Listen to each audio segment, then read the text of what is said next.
Happy Columbus Day, or Indigenous Peoples Day, or however you want to say it. There has been a lot of controversy surrounding Columbus Day within the past few years, whether it should be celebrated, how the historical events surrounding Columbus should be taught, what the legacy of Columbus is, etc. There are still people who worship Columbus and credit him with discovering the New World, even though the natives have been here for tens of thousands of years, and recent evidence suggests that the indigenous peoples of the Americas arrived here over 20,000 years ago.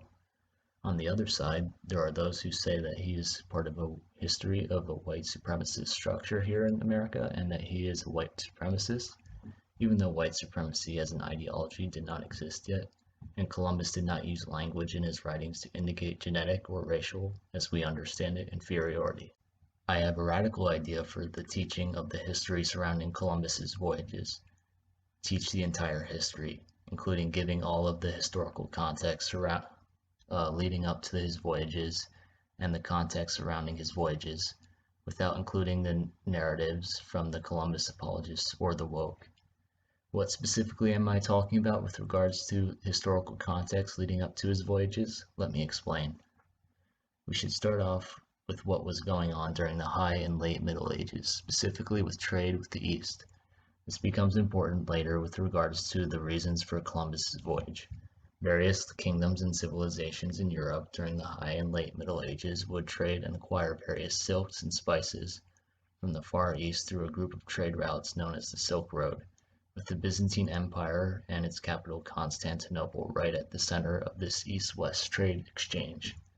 Trade through the Silk Road flourished under the Mongol Empire, which welcomed trade with various European civilizations.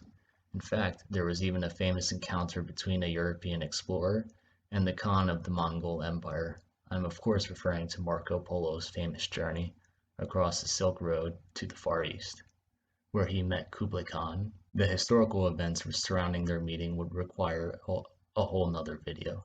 Though the Silk Road was extremely beneficial to Europe and the Far East, there was one massive unforeseen consequence: the spread of the Black Death. The Black Death, or bubonic plague, or Yersinia pestis as it's known in epidemiology circles, most likely originated in the Far East and was spread through the Silk Road. It was spread by rats and most likely other mammals such as camels, which were used to transport goods across the Silk Road and were even consumed across Eurasia. Fleas that carried the bubonic plague would jump from their original mammal hosts to humans. In addition to non-human mammal to human transfer through the bubonic plague, the plague could have also been spread through human-to-human contact through the air by the pneumonic plague, which is another form of this plague. In any case, the Black Death of 1346 to 53 resulted in about one-third of Europe's population being wiped out, or about 25 million people. You can imagine the horror and despair of the people who basically saw death everywhere.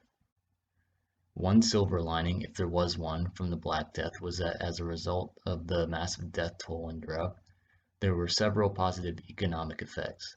Because of the massive death toll, which resulted in the deaths of millions of workers as well, that opened up more job opportunities, which resulted in landlords, wealthy peasants, and urban employers having to compete for laborers, workers, or tenants.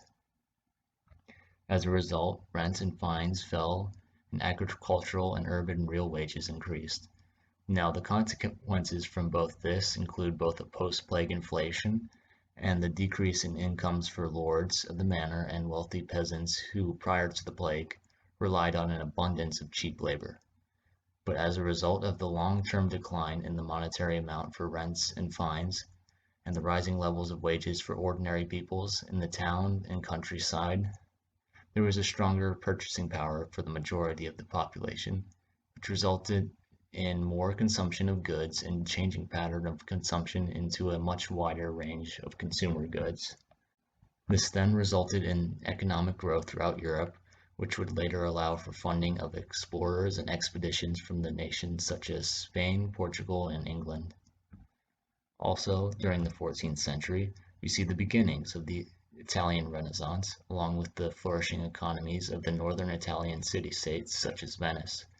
In addition to the thriving of visual art, The Italian Renaissance saw an increase in literacy, scientific knowledge, and the return to the classical Greco-Roman sources. In regard to the flourishing economies of the northern Italian city-states, this is important historical context for Christopher Columbus, who was born in Genoa and a businessman who, at the end of the day, was looking to make a voyage to the Far East in order to gain wealth. During the 15th century, slightly before Columbus's voyage of 1492, and during the 16th century, various Portuguese explorers started sailing around the coast of Africa and into the Indian Ocean to find new trade routes to the Far East. You might be wondering, why would Portuguese explorers need to sail around Africa to find trade routes with the Far East when Europe had contact through the Silk Road? The reason both Portugal and Spain needed to find new routes to the east was because of a group of people known as the Ottoman Turks. Throughout the High and Late Middle Ages, various Turkish groups from the Eurasian steppes started to invade the Middle East and Byzantine territory, including the Seljuk Turks, who were one of the Muslim groups who fought in the Crusades. During the late 13th and into the 14th and 15th centuries, the Ottoman Turks began to invade the Middle East and Byzantine Empire. Eventually, in 1453, the Ottomans sacked and conquered Constantinople, thus ending the Byzantine Empire, in addition to conquering the Middle East. With the Byzantine Empire no longer at the center of the East-West trade, and the Mongols losing the Middle East to the Ottoman Turks, Europe was now cut off from the Silk Road and the land routes to the Far East. With the Ottomans blocking European access to the Silk Road, European countries such as Spain and Portugal needed to find oceanic routes to the east. Prince Henry of Portugal would eventually enact a plan to train a whole generation of sailors and navigators to sail around Africa and to India. Some of these early Portuguese explorers include Diogo Gao and Bartolomeu Dias, the latter of which sailed around the Cape of Good Hope, or the southern tip of Africa. Navigator Vasco da Gama eventually reached India on a trading expedition. With all these Portuguese explorers starting the age of exploration, Columbus wanted to get in on the action and find a route to the east. Columbus needed funding for his expedition to the Far East, so he looked to various European monarchs for funding. The King of Portugal, John II, turned him down. Eventually, the King and Queen of Spain, Ferdinand and Isabella, agreed to fund his expedition. Prior to their agreeing to fund the expedition, Ferdinand and Isabella, in 1492, had just completed the Reconquista, which had begun over 2 centuries earlier. The Reconquista was the gradual reconquering of Islamic Spain by the Christians. The Iberian Peninsula, which was called Al-Andalus by the Muslims, had been ruled by the Muslims since the 8th century. In 711 AD, an army of Arab and Berber Muslims invaded the Iberian Peninsula and conquered most of Visigothic Spain, and the Islamic presence in Spain lasted until 1492, when King Ferdinand and Queen Isabella's army launched an attack and conquered the Emirate of Granada. During the era of Islamic Spain, there were periods of intellectual thriving and advancement. Islamic Spain, or the era of Al-Andalus, had an important impact not only on Western society, but on Portuguese and Spanish exploration. There is a very strong argument to be made that the Renaissance would not have happened the way it did without European contact with the Muslim world, which resulted in the Europeans having access to a wider range of Greco-Roman texts.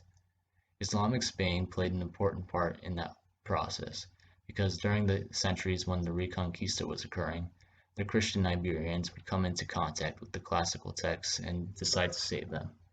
The Greco-Roman texts that the Muslims preserved included scientific texts, such as those of Eratosthenes and Ptolemy the geographer.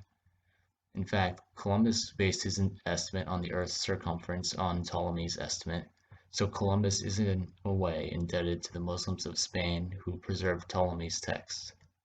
The Islamic world also made numerous advancements in astronomy and navigation, which factors into the age of exploration.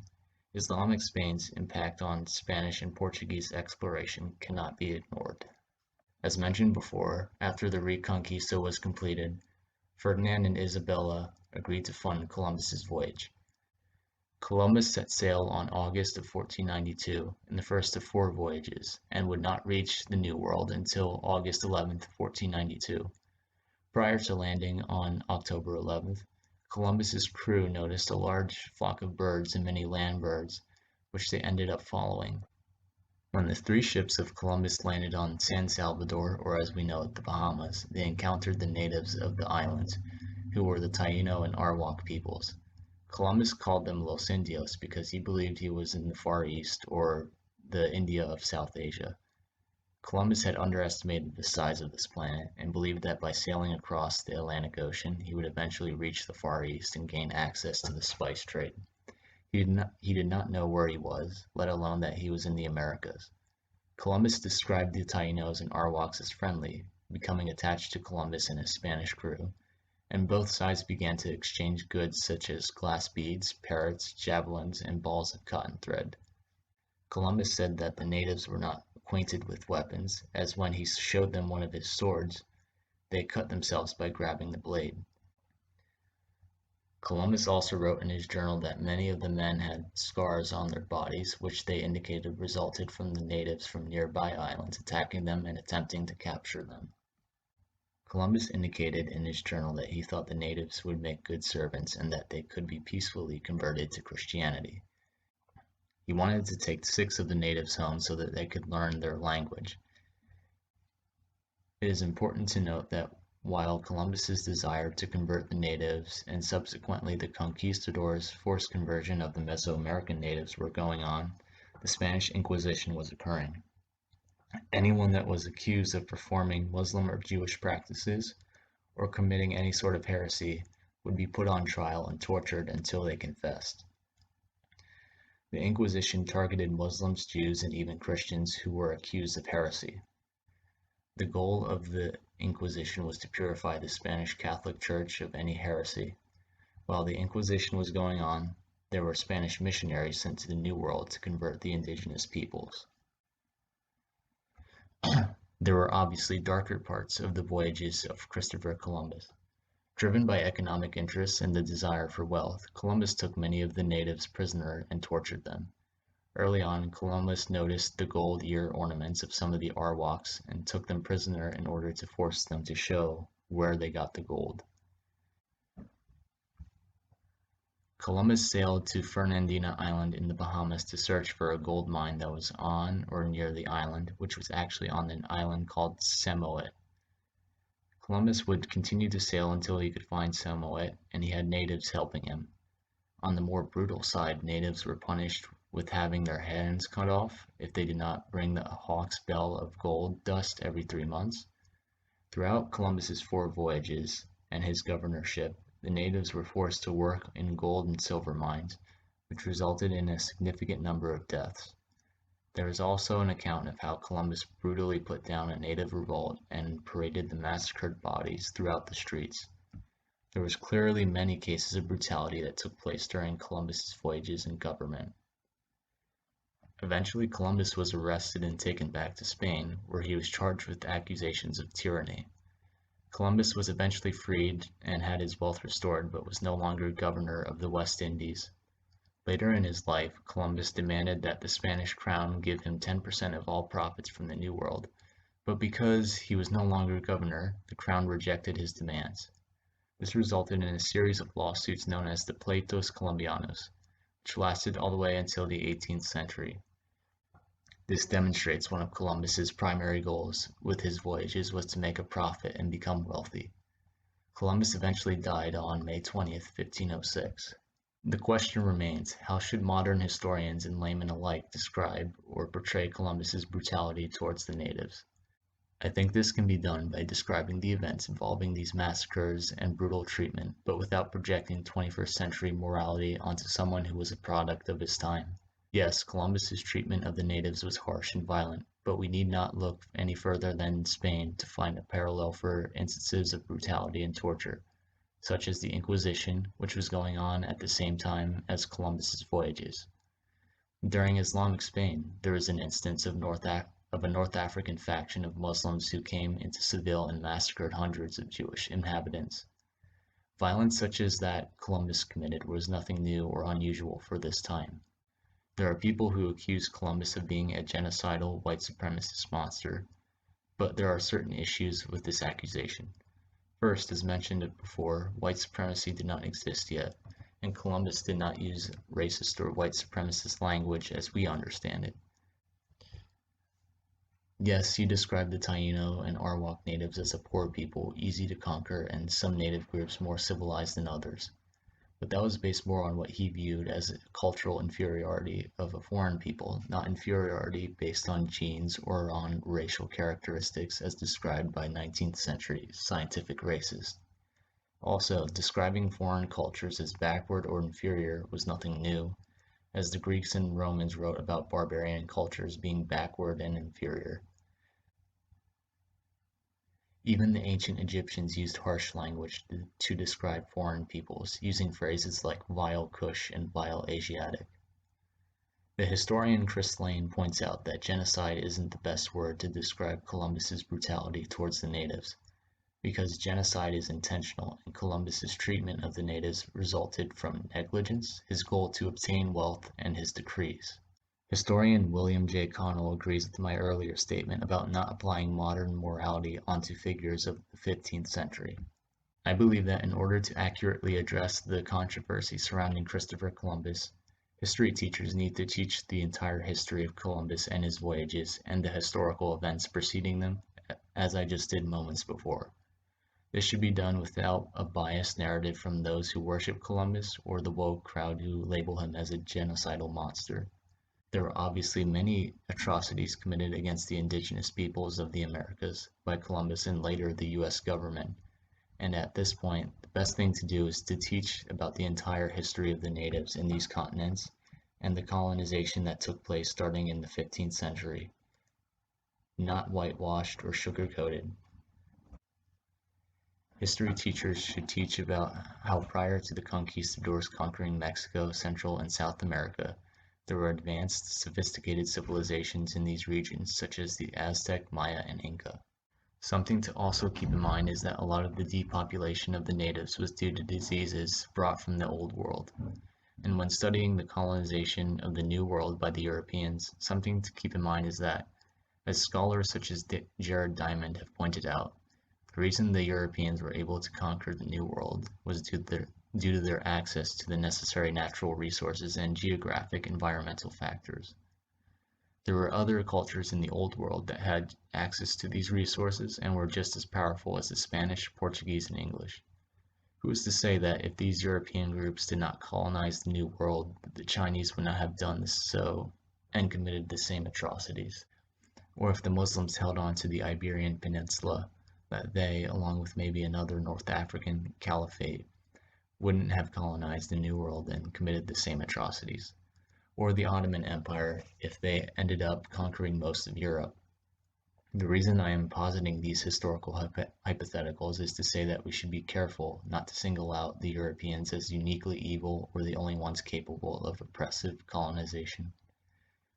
I understand that there are those, especially the Italian Americans, who want to highlight Columbus's accomplishments, such as being responsible for the Old and New World being truly interconnected for the first time, leading to the Columbian Exchange.